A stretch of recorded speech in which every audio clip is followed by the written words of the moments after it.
เอาดิป้า ป้าดโทรได้เมนูแซ่บมาอีกแล้ว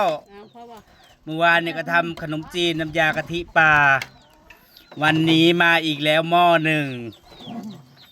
ทำมาใหม่ๆร้อนๆกะทิปลาตีนไก่พร้อมด้วยนี่นะเห็นบ่เนี่ยเมื่อวานนี่บ่มีตีนไก่มื้อนี้ได้กินตีนไก่เป็นตาแซ่บบ่หมู่เจ้าว่าเอาใส่เส้นอะไรแน่นี่ขนมจีนแล้วก็ผัก ไม่ได้เผื่อบุอิ่มในจับในน้อยช่อง ใครสิกินมาช่องหลาย กินทั้งวัน สวัสดีท่านผู้ชมสบายดียามแรงพี่น้องจ๋าตอนนี้จะ5 โมงแล้ว หลังจากที่พากันทำงานมาเหนื่อยบ่มีของกินมาฝากอีกแล้วเนาะตอนเที่ยงก็กินแกงหน่อไม้รอบแรงกินขนมจีนอีกแล้วน้ำยากะทิปลาอันนี้คือเอามาจากงานเด้พี่น้อง บ่มีไปเฮ็ดน้ำยาขนมจีนอยู่งานเขาเจ้าเนาะบ่ครับอันข้าวปุ้นนี่บ่แม่นเอามาจากงานทั้งเบิดเด้เมื่อวานนี่ซื้อมาแล้วมันเหลือเอามาแต่บ้านในเฮือนนี่แหละซื้อมาเมื่อวาน10 โลมันเหลือเนาะของงานเนี่ยครึ่งหนึงอันนี้ก็บ่ได้ห่อเองดอกเจ้าของบ้านเขาเจ้าห่อให้เนาะพอดีบ่มีไปทำน้ำยาขนมจีนเนี่ยเขาเจ้า150 โลจ้ากินอีกแล้ว มื้ออนก็ไปกินอยู่เฮือนงานอีกเพราะว่าทุกคนนี่เขาเจ้าแพร่บุญเบิดได้พี่น้องเนาะเมื่อวานนี่บ่มีก็เขาเจ้าก็เอาซองมาให้ซองแพร่บุญงานอันแจกข้าวเขาเจ้าเนาะพ่อเฒ่าสอน คือบอกอีกแน่น้ำเลยย้ายบอกแค่บ่น่าจะไปใส่เกลือกินน้ำบ่ให้เราเนี่ย บ่มีก็เลยได้อันเพชรน้ำยาขนมจีนมื้อนี้เฮ็ดหม้อหนึงมื้ออื่น2 หม้อเนาะแต่ว่าเตรียมเครื่องไว้เบิดแล้วไป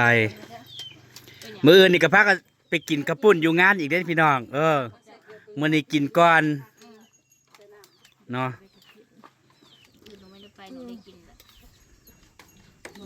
ไปจะกินไปพึ่งกันแล้วน้องพ่อบุญเดี๋ยวเขาเสียวเขาลูกเต้าไป พอดียายมากับยายเสิร์ชกำลังทอผ้าอยู่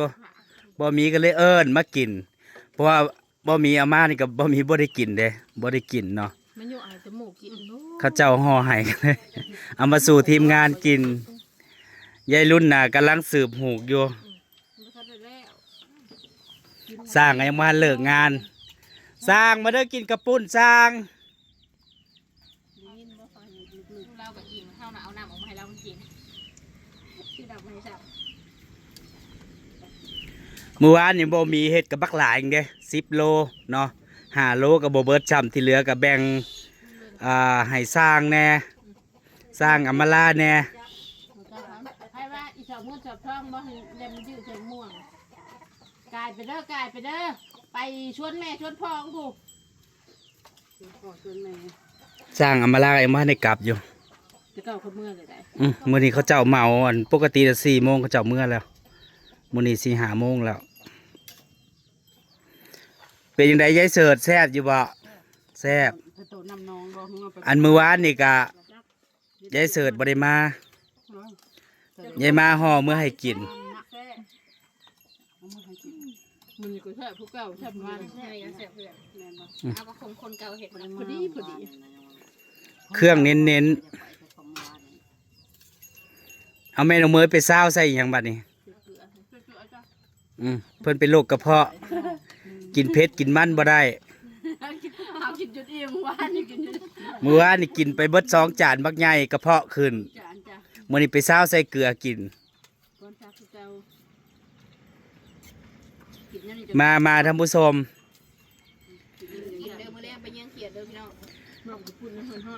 กินอิ่มๆยายมามื้อแรงก็เจ้าสิพาไปคุบเขียดเจ้าสิพาไปที่จักรจันทร์มื้อแรงไปเลยคุบจักรจันทร์เจ้าสิแยกวงบ่แล้วมันมีทีมยังเขียนกับติดจักรจันทร์เจ้าสิไปทีมข่อยอยากไปทีมไต่เขียดน่าเห็นบ่แม่ก็ไล่ท้าเฮ้ยเขายายรุ่นสิไปไต่จักรจันทร์บ่มีก็อยากไปไต่เขียด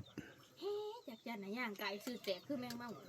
ข้างล่างเฮาจนนางโคกมกห้องบ่ติดจักรจันทร์ เขาได้เศร้าหกตัว ยี่ค่ำๆเลยไปจอบ เขาเนื้อ เบิ่งมันนอนในหมองใด มันโพบัดสังเวนน่ะ บ่กลางคืนกับบริยากเขาเยี่ยงไปเห็นเหยี่ยวมันเด้มันเหยี่ยวเต็มใบไม้อยู่ มันนานสิออกไปนอนในต้นกุ้งในนาเหนือในกกระโดดน่ะหลาย กลางคืนมันบ่ได้อยู่อันถุงน้ำอยู่ตามใด ๆมันนอน โทรหายายลีแล้วยายลีว่าก็บ่เห็นมาอีกแล้ว คนถูกแล้วก็จะแล้วคือกัน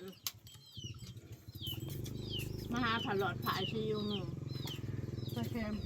เดี๋ยวเพิ่นสิว่าบ่ได้เฮ็ดหยังมีแต่พากันกินบ่แม่นเด้พี่น้อง กินแล้วแล้วพากันไปทำงาน ถึงเวลาบ่มีก็เรียกมากินอีกแล้วยายมาแล้วก็ทอดผ้ามาพ่อใหญ่สร้าง ขนมจีนหม้อใหม่ บ่ได้ก็กินกับป้า ที่พวกเขาบอก เอาไปขายลุงล่างกระป๋องมันนะ บ่มีสิเว้าพื้นพี่น้อง งานบุญ งานแต่งงานเอียงก็แล้วแต่เนาะลักๆก็คือข้าวปุ้นขาดบ่ได้ งานอยู่ฝั่งลาว ก็พูดแล้วก็ คนไปงานนี่ก็ลักๆก็กินข้าวปุ้นเด้พวกเนื้อพวกหยังก็เจ้าก็บ่ปานใดเนาะแต่ว่าบ่ได้ว่าแต่กินพี่น้องทั้งกินทั้งฮอ150 โลนี่บางทีก็บ่พองานซ้ำเนาะเพราะว่าเขาเจ้ากินแล้วเขาเจ้าก็ฮอเด้ก็บ่ได้เป็นแต่เขตอื่นหรือว่าแต่เขตบ้านบ่มีอยู่ไสเขาเจ้าก็ส่วนใหญ่ก็เป็นเนาะ ห่อน้ กินแล้วก็ฮอนี่มันสิเปลืองกว่ากินเด้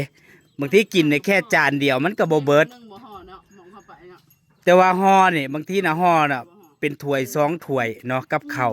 หัวตัวเดียวแต่เหมาะ ขนมจีนก็เป็นโลพุ่นน่ะฮอ เจ้าที่ใส่ก็ที่ใส่ก็เหมาะ อยู่บ้านบ่มีนี่งานใดงานนั่นเนาะถ้างานนี่ก็ผู้ใดมีเงินเนี่ยก็ต้องเผื่อไว้ เขาบ่ได้เอาได้เขาพูด เฮ็ดเผื่อหลายๆเพราะว่าเผื่อคนฮอ งานเลยคนบอกหลาย บางทีน่ะ จับเอาไป บ่พองานย้อนเขาเจ้าฮอ อืม ถึงว่าดอกสิ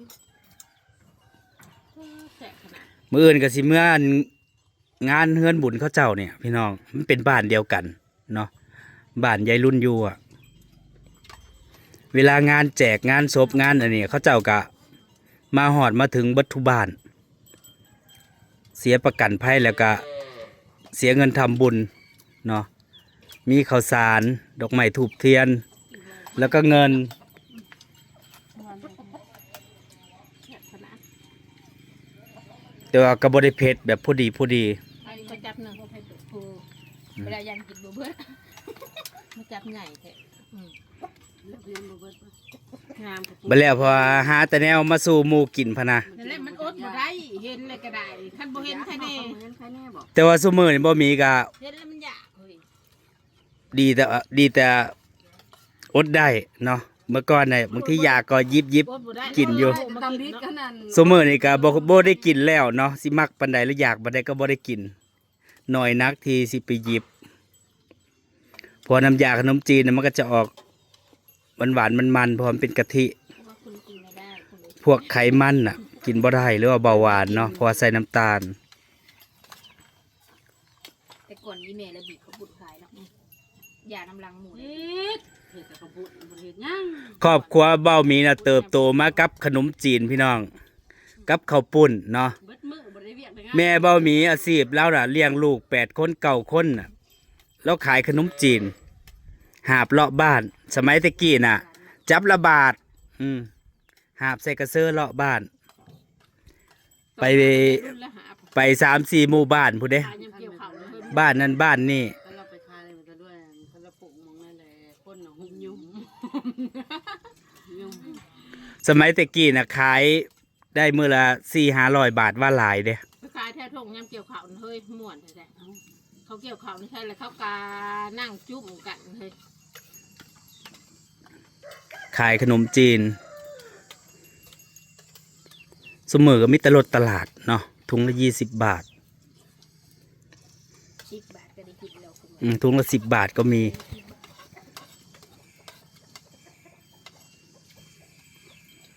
ขนมจีนอยู่บ้านบ่มีก็โลละ20 บาท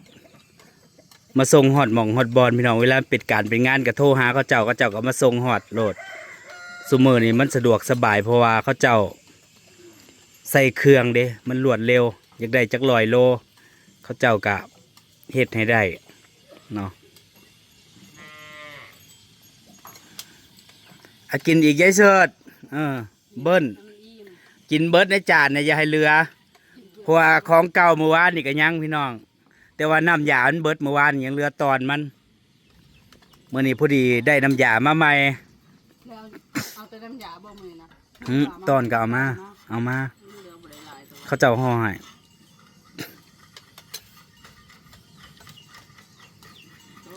แซ่บบ่ยายเสิร์ชส่วนใหญ่ทั้งบ้านบ่มีเขาสิกินแต่น้ำยากะทิเด้พี่น้องกะทิปลากะทิไก่เนาะน้ำยาปลาแถวบ้านก็ไปงานบ่เคยเห็นดอก มันอะไรกินบ่ค่อยเป็น เขาเจ้าเคยกินแบบนี้ว่าง่าย น้ำปลากระเทียมกัน ๆส่วนใหญ่น้ำปลาเคยกินแต่คนที่ไปเฮ็ดงานอยู่ไทย อยู่บ้านเฮาเขาเจ้าบ่เคยกินก็ว่าบ่กินอีก เอาไปกินอาหารพักมาหลายเนาะพักมาเลือกกินมีเบิดทุกอย่าง ยายบุญอิ่มหรือว่ายายบุญ อิ่มละอิ่มละอิ่มหมดแล้วอิ่มจ้า เดี๋ยวสิพามาเบิ่งทีมสร้างพี่น้อง หลังจากที่ติดบล็อกเรียบร้อยก็พากันสาบด้วยบัดที่นี่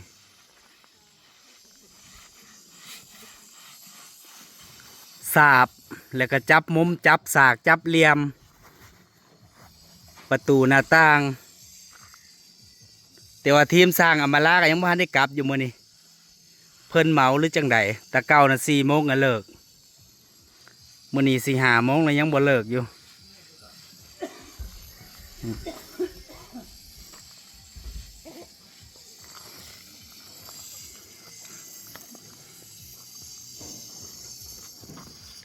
เฮ็ดไปเรื่อยๆมันคืองานมันคือหน้าที่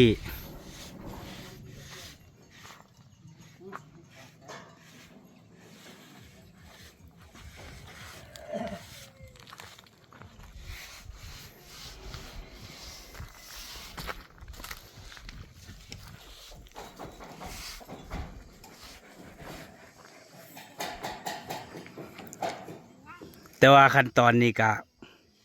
บ่ได้ง่ายเนาะ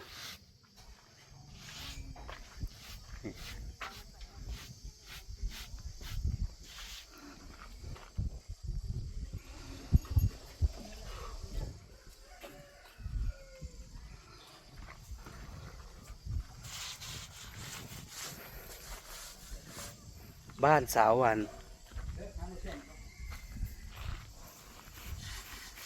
หลายคนก็แนะนำมาว่า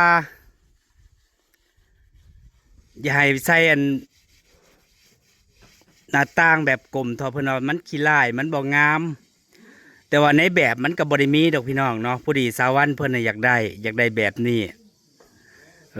ก็เลยตามใจเพิ่นปลูกบ้านตามใจผู้อยู่ปลูกอูตามใจผู้นอนเนาะแท้จริงในแบบมันก็บ่ได้มีดอกเพิ่นว่าให้ใส่หน้าต่างธรรมดาละงามแล้วอันนี้มันเป็นทรงโมเดิร์นพี่น้องเนาะ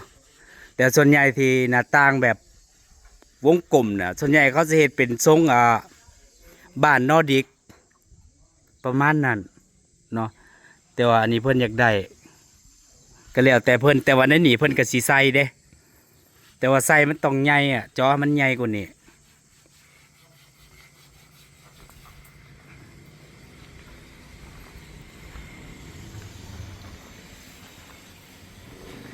ทางนี้สาบแล้วเรียบร้อยด้านในสาบแล้ว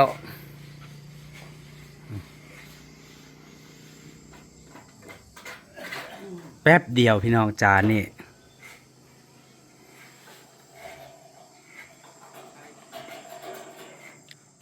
สาบด้านในแล้วก็สาบด้านนอก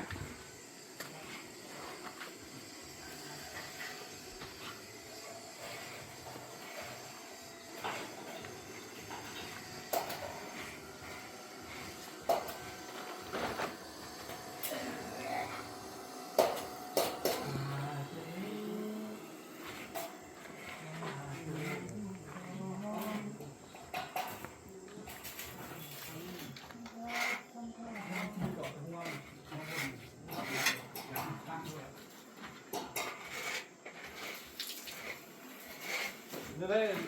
หัวขอคนเราทำพันบอกหัวเขาเที่ยวน่ะสาวันซื้อน้ำมาแจกคนละแก้ว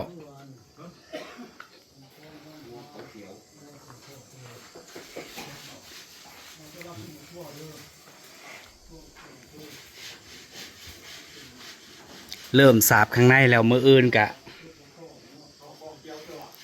อาจสิแล้วหลายด่านอยู่อันนี้สาบมือเสาร์นี่เด้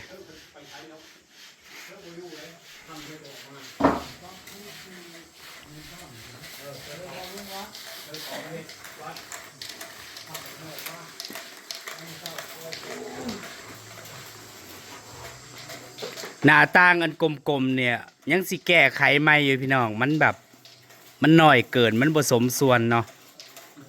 ก็สิได้เจาะใหม่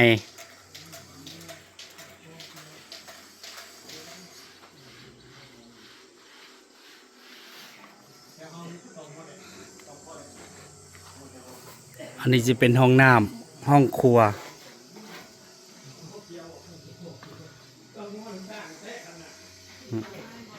สาบเรียบร้อยเมื่อวานนี่เขาเจ้าก่อขึ้นไปหลายเติบที่นี่มันผิดแบบก็เลยทุบใหม่อีกมื้อนี้เนาะสั่งทุบใหม่อีกเพราะว่าสิใส่ระแนงใหม่ขึ้นให้มันโล่งก่อปูนกับซ้ำนี่ล่ะครัวพอต้องการให้มันโล่งก็เลยทุบออกอีกครึ่งหนึงเนาะดีแต่บ่ทันได้ก่อขึ้นสูงสร้างผิดแบบแท้จริงในแบบที่บ่มีวางไว้มันก็บ่ได้เป๊ะปานนี้ดอกมันก็ตรงไหนที่บ่งามก็แก้ตรงไหนที่อยากได้แบบนี้ก็เปลี่ยนเนาะแต่ว่าในแบบมันอีหลีมันก็ได้แค่ทรงมันแล้วก็ห้องนอนห้องน้ำประมาณนั้นส่วนหน้าต่างนี่ก็แก้ใหม่เบิดเนาะห้องครัว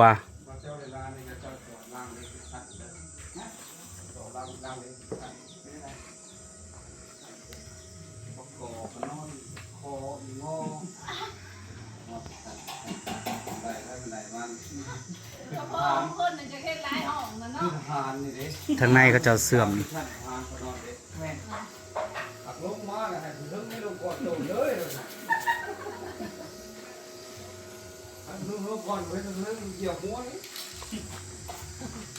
เข้าตู้เฮ็ดให้จ้ะโอ้ยอันนี้ก็ได้คือเพียงก็ได้สั่งทุ่มเฮ็ดเป็นพันนั่นนี่นะนี่ก็เดี๋ยวให้เล่นโลกาที่เงินแน่นอนก็มีเด้อว่า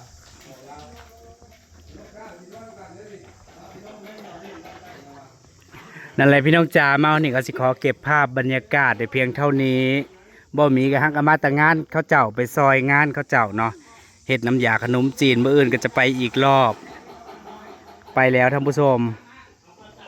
สบายดี